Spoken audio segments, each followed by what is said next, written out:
पहा 7th standard यामधील general science म्हणजे सामान्य विज्ञान या विषयातील चॅप्टर नंबर 12 प्रकरण 12 the muscular system and digestive system in human being यामधील ह्युमन बिईंग्स म्हणजे मानवी जीवन, मस्क्युलर सिस्टीम म्हणजे स्नायू संस्था आणि डायजेस्टिव्ह सिस्टीम म्हणजे पचन संस्था. मग मानवी जीवनातील स्नायू संस्था आणि पचन संस्था हे या प्रकरणाचं नाव आहे. आता यामध्ये बघा पहिल्यांदा लेटस रिकॉल जरा आठवा. पहिला question what is mean by organ system. What is mean by organ system. Organ system म्हणजे काय? ऑर्गन म्हणजे काय जाण नाही का? ऑर्गन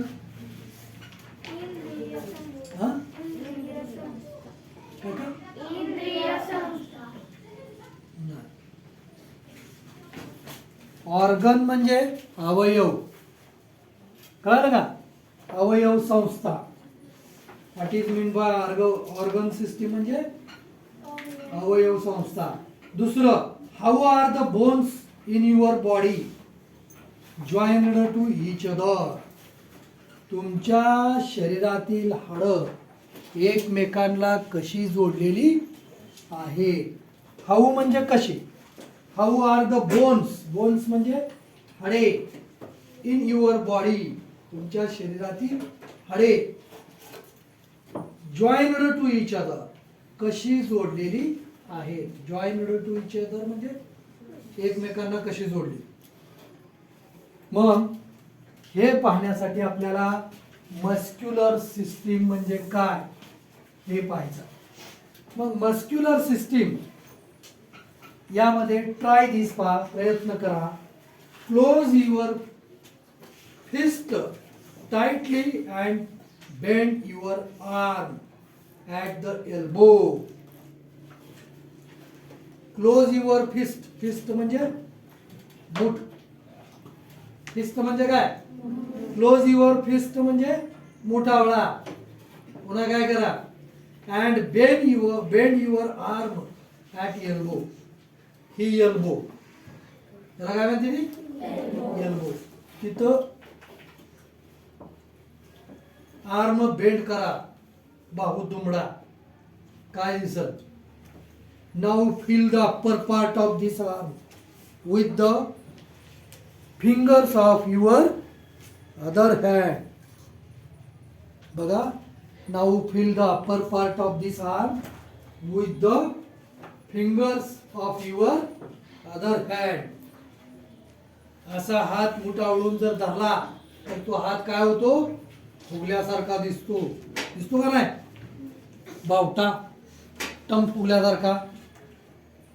मग now feel the upper part of this arm with the fingers of your of your other hand. What did you experience. दुसऱ्या हातापेक्षा हा हात फुगल्यासारखा का वाटतो. तुमचा अनुभव काय. आणि did you feel the hardness in the upper arm. ज्यावेळेस आपण मूठ आडवी करून अशी धरतो त्यावेळेला हा हात आपल्याला काय होतो लूज जाणवतो का घट्ट. घट्ट जाणवतो. म्हणजेच काय म्हणतंय did you feel the hardness in the upper arm. तुम्हाला तो हात हार्ड कठीण किंवा काय म्हणतात फुगल्यासारखा वाटतो का नाही. टाईट एकदम. दिस फ्लेशली पार्ट कन्सिस्ट ऑफ मसल. आणि तोच पार्ट फुगल्यासारखा गोळ्यासारखा जो टाईट होतो तो कशामुळे होतो.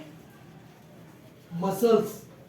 त्याच्यात मसल्स असतात, स्नायू असतात, त्याच्यामुळे तो घट्ट होतो. आवळला की एल्बो असा बेंड केला की घट्ट होतो का नाही.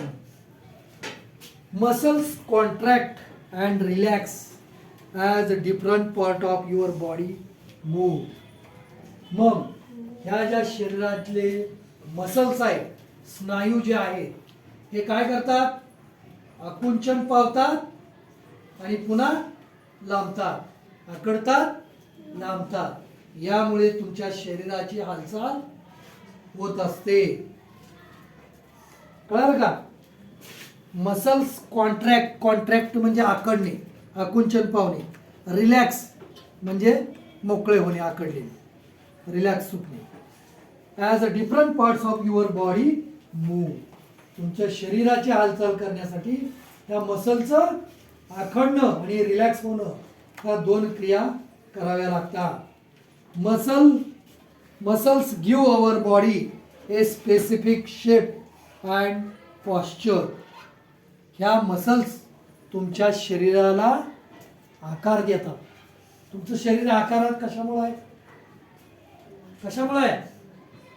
त्या मसल्समुळे, शरीरातल्या स्नायूंमुळे हे पकडून ठेवलंय. कळलं का? एकमेकाला जोडलं गेलं. म्हणून तुमच्या शरीराला आकार कशानं प्राप्त झालाय? मसलनं. Muscles are bundles of fibers that can contract and relax as required. Muscles are bundles of fibers. Bundles of fibers म्हणजे काय? फायबर्स म्हणजे काय? धागा, तंतू, याला काय म्हणतात? फायबर्स. बंडल्स ऑफ फायबर म्हणजे अनेक तंतूंने, धाग्याने मसल बनलेले. कळलं का? अनेक काय तंतूने, धाग्याने मसल बनलेले आहे.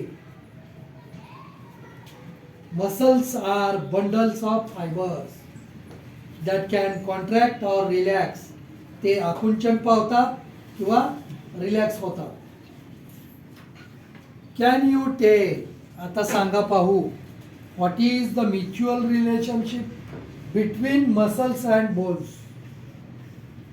What is the mutual relationship between muscles and bones? हाडं आणि स्नायूंमध्ये काय संबंध आहे? काय संबंध आहे सांगा बरं?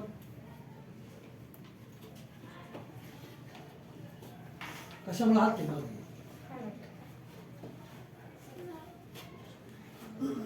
हे हाडं आहेत, मला माहित आहे.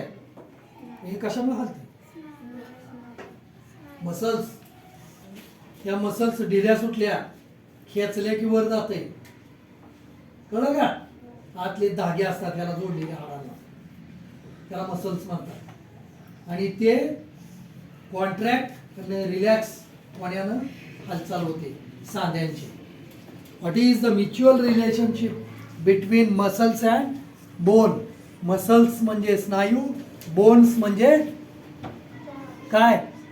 बोन्स म्हणजे हाडे. हाडे. बोन्स म्हणजे काय माहित नाही तुम्हाला? बोन्स म्हणजे काय? हाडे. मसल्स म्हणजे काय रे?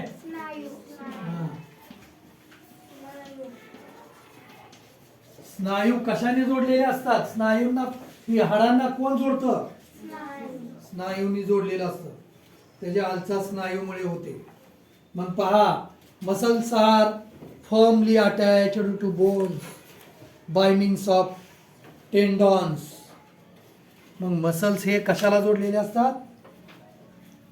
कशाला? मसल्स कशाला जोडलेले असतात? कशाला जोडतात? हा, मसल्स हे हाडाला जोडलेले असतात. Muscles are firmly attached to bones. Attached म्हणजे हाडाशी गुंतलेले असतात. By means of tendons. When muscles contract there is movement at the joint. ज्या वेळेस आपण स्नायू आखडून घेतो त्यावेळेला हाडांमध्ये हालचाल होते. There is movement at the joint. Joint म्हणजे जोड हाडांमधला. अँड द बोन्स, हाडांमधल्या जोडात काय होतं, हालचाल होते स्नायू आखडल्यावर. Move either nearer to or away from each other. दोन हाडे एकमेकाजवळ जवळ आणा किंवा लांब न्या. हे कशामुळे होतं, मसल्समुळे. The action of muscles is necessary for all kinds of movements. From the small movements of eyelids to that demand great strength as when chopping wood with an axe. शरीराच्या अवयवाच्या पापण्या हलवण्यापासून ते लाकूड कापायला जे हालचाल व्हावी लागते, ती हालचाल कशामुळे होते, मसल्समुळे होत असते. कळलं का? We use muscles for various movements. वेगवेगळ्या हालचाली करण्यासाठी कुणाची गरज वाटते, स्नायूंची, मसलची. Like talking, laughing, walking, jumping, throwing etc. म्हणजेच काय, चालणं, बोलणं, हसणं, उड्या मारणं, फेकणं, या सगळ्या क्रियांसाठी कशाची आवश्यकता आहे, मसल्स कॉन्ट्रॅक्शन अँड रिलॅक्स या क्रियांवर. कोण म्हणलं काय, यूज युअर ब्रेन पॉवर. जरा डोकं वापरा, चालवा. Which parts of our body are made up only of muscles. कोणता पार्ट तुमच्या शरीरातला ओनली मसल्सनं बनलेला आहे, कोण सांग. नुसत्या स्नायूनं कोणता पार्ट बनला, त्यात हाडच नाही आणला. आई म्हणती का नाही तुझ्या जिभीला हाड आहे, म्हणती का नाही. त्याच्यात सगळे काय आहेत, मसल्स आहेत. एकमेव एक पार्ट आहे पूर्ण मसल्सनं बनला आहे, ती म्हणजे टंग. टंग म्हणजे जीभ. डू यू नो, तुम्हाला माहित आहे का, there are more than 600 muscles in the human body. तुम्हाला माहित आहे का, आपल्या शरीरामध्ये किती मसल्स असतात, 600 मसल्स असतात. Muscles contribute almost 40% of weight of a healthy adult human body. निरोगी माणसाच्या शरीरात मसलची संख्या किती टक्के असते, पूर्ण बॉडीच्या 40% शरीरात त्याच्या काय असतात, नुसते मसल्स असतात. त्याच्या पूर्ण शरीराचं वजन जर 100 किलो असलं तर त्याच्यात 40 किलो काय असतात, मसल्सच असतात. कळलं का? There are about 30 muscles in the human face. यातल्या 600 पैकी 30 मसल्स ह्या कुठं आहेत, तुमच्या चेहऱ्यातच आहेत. कळलं का? इन द ह्युमन फेस, मानवी चेहऱ्यात. Our eyes, mouth and nose are enriched by small muscles. तोंड, नाक, कान हे सगळे स्मॉल मसल्सनी काय केलेले आहेत, बांधलेले आहेत. त्यांची हालचाल होते त्यामुळं. Expressions like happiness, sadness, fear are expressed by the movements of these muscles of the face. तुम्हाला आनंद झाला, हे सुद्धा कशामुळे दर्शवलं जातं, तुमच्या शरीरातल्या त्या मसल्समुळे दाखवलं जातं. तशी हालचाल त्या चेहऱ्यात होते त्या मसल्समुळे. आनंद झालेला दाखवतं, रडकुंडी आलेलं दाखवतं, ते पण मसल्समुळे. पुन्हा खूप घाबरलाय, भेदरलेला चेहरा, हे सुद्धा कशामुळे होतं, मसल्समुळे. कळलं का? आता can you tell are the muscles of the different organs in your body identical? तुमच्या शरीरामध्ये वेगवेगळे अवयव आहेत का? आणि त्या अवयवाशी जोडलेले जे मसल्स आहेत हे सगळे सारखे आहेत का? आयडेंटिकल आहेत का? आयडेंटिकल म्हणजे सारखे आहेत का? नाही. मग त्या मसलचे काही प्रकार आहेत ते आपण पुढच्या तासाला पाहूया. आज आपण येथेच थांबूया. मसल्सची आपण या तासाला ओळख करून घेतली. मसलचं शरीरातलं काय काम आहे, हाडाशी त्याचा काय संबंध आहे, किती मसल्स शरीरामध्ये असतात, चेहऱ्यामध्ये मसल्स काय क्रिया घडवतात आणि चेहऱ्यामध्ये मसलची संख्या किती आहे, हा भाग आपण पाहिला आहे. कळालं का? हे लक्षात ठेवायचं आहे. धन्यवाद. आज आपण येथेच थांबू.